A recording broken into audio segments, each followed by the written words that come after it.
तो दोस्तों, भारत के वैज्ञानिकों ने दी है एक बहुत बड़ी खुशखबरी और भारत के वैज्ञानिकों ने एक ऐसी तकनीक को बनाया है जो कि दुनिया के किसी भी फाइटर जेट के अंदर नहीं होगी, परंतु भारत का जो स्वदेशी फाइटर जेट है अमका, उसके अंतर्गत यह जो तकनीक है उसका इस्तेमाल किया जाएगा। और आप यकीन मानकर चलिए, जब भारत का अमका इस तकनीक के साथ आसमान में उड़ेगा तो भारत से जलने वाले और भारत के हथियारों और भारत की क्षमताओं को कम आंकने वाले देशों को अवश्य 440 वोल्ट का झटका लगेगा, क्योंकि यह जो तकनीक है ना तो रूस के 5वीं पीढ़ी के फाइटर जेट के अंदर है और ना ही अमेरिका के F-35 या फिर F-22 रैप्टर के अंदर, और चीन की तो बात आप सभी छोड़ ही दीजिए। और इस तकनीक का नाम है automatic vision based landing take off taxi feature. और दोस्तों, यह जो तकनीक है वो अभी फिलहाल में केवल अमका के MK2 वेरिएंट के अंतर्गत ही आएगी। और इस तकनीक को आपको शुद्ध हिंदी भाषा में बताऊं तो जब हमारा अमका फाइटर जेट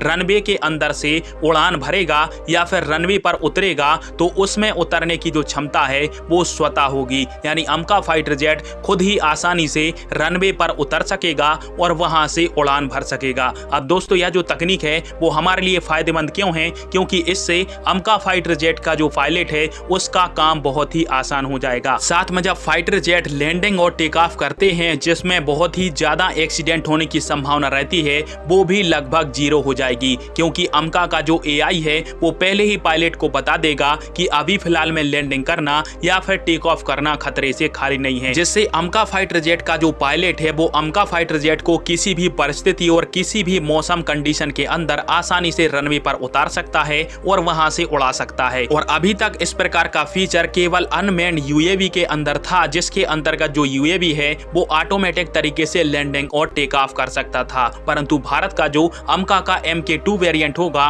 उसके अंदर भारत के वैज्ञानिक इसी तकनीक का उपयोग करने जा रहे हैं, जिससे अमका अपने आप ही अपने अनुरूप रनवे को देखकर रनवे पर उतर पाएगा और वहां से उड़ान भी भर पाएगा। और यह तकनीक इसीलिए भी आवश्यक है कि अमका का पायलट यदि किसी कारणवश घायल हो गया या फिर मूर्छित हो गया तो अमका फाइटर जेट सही सलामत धरती पर उतर आएगा और इससे पायलट की भी जान बच जाएगी, साथ में फाइटर जेट भी सही सलामत बचा रहेगा। खैर, इस तकनीक को लेकर आप सभी की क्या राय है कमेंट बॉक्स में फिर अवश्य दीजिएगा। वीडियो देखने के लिए धन्यवाद। जय हिंद, वंदे मातरम।